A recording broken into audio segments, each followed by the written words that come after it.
Let's take a closer look at the new Ferrari SF23. And first we have to say massive thank you to Ferrari for a proper car launch. They presented the car and drove it in Fiorano in front of fans, so we have a lot of pictures which we can analyze. And what a car they've showed us. For those who are new to my channel, I worked for McLaren, Force India and Racing Point in the aerodynamic departments, and today I'm a self-employed motorsport consultant, so if you need help with your project, get in touch. Now back to the Ferrari. At the front we can see that they changed from a nose which connects to the first element to a nose which doesn't connect to it, so the opposite of Aston Martin.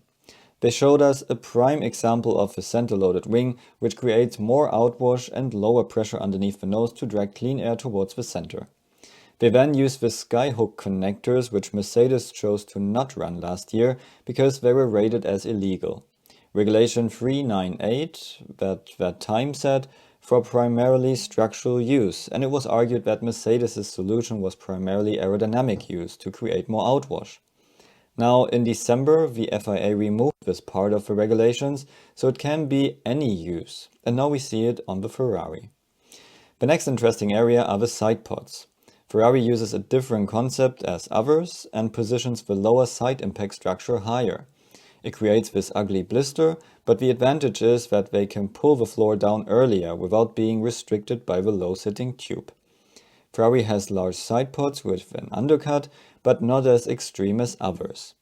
Also they guide the air gently around the pods, which is in contrast to other aggressive designs. At the same time they create a downwashing slope on top, which creates this bobsleigh surface like we have seen it last year. But this time they went a few steps further.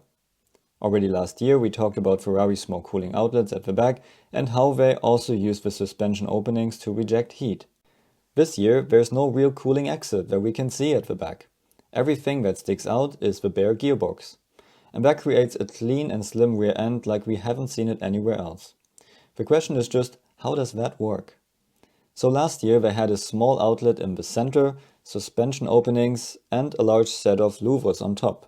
During the cold pre-season test they even closed these. Now this year they kept that concept, closed the rear almost entirely, apart from a small opening for the exhaust, and compensated that with another set of louvers on top. Additionally, they recreated something which was known years ago as the R25 outlets. So Ferrari is rejecting all of its heat on top of the side pods. This surface aims at the upper rear wishbone and this air will flow between beam and rear wing. You don't want this low energy air on the beam wing or barrel area because this would reduce downforce. So in the upper area it's fine to have lower energy air because it won't hit anything important at the back. But in the lower area you want the best possible air. And here is another interesting feature of the Ferrari coming in. We guessed something like this last year already, but this year they seem to guide air straight through their car instead of guiding it around the side pods, which would weaken the flow. For that they have large intakes at the sides of the monocoque. It doesn't seem to be a good idea to remove flow from this vital area and to bring it to the top where it would mix with low energy air, only to leave the car between beam and rear wing. Instead, it would be very interesting to guide this flow as straightly as possible through the car to guide it directly to the beam wing. So Ferrari shows us an extreme concept here with no real cooling exit at the back. The design is based on their experiences from last year, so they must be confident enough that only louvers can do the job. A rear end without cooling exit gives them advantages because the flow is much less obstructed. But also the main flow of clean air comes from the undercut area, while it comes from above the side pods at other cars. Also, the area around the cockpit is pretty busy. If you want to know more about how you can legally mount the rear mirror stays, which don't even connect to the mirror, check out my video from last year where we designed something like this together. Interesting are the horizontal wings behind the cockpit, which are creating downwash to get more clean flow to the rear. The vertical wings are a lot shorter now and make space for additional wings underneath, for more downwash. One nice detail is how Ferrari fixed their data port issue. The little flap which was positioned in an underpressure area last year and always got sucked open while the car was driving. Now they changed to this design with two flaps.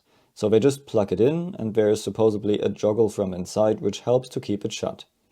So all in all, Ferrari made our day with their presentation and with what they presented here. It's a great looking, very detailed and innovative car, and let's see how it will perform. How do you like the new Ferrari SF23? Let me know in the comments below and check out my other F1 videos for more.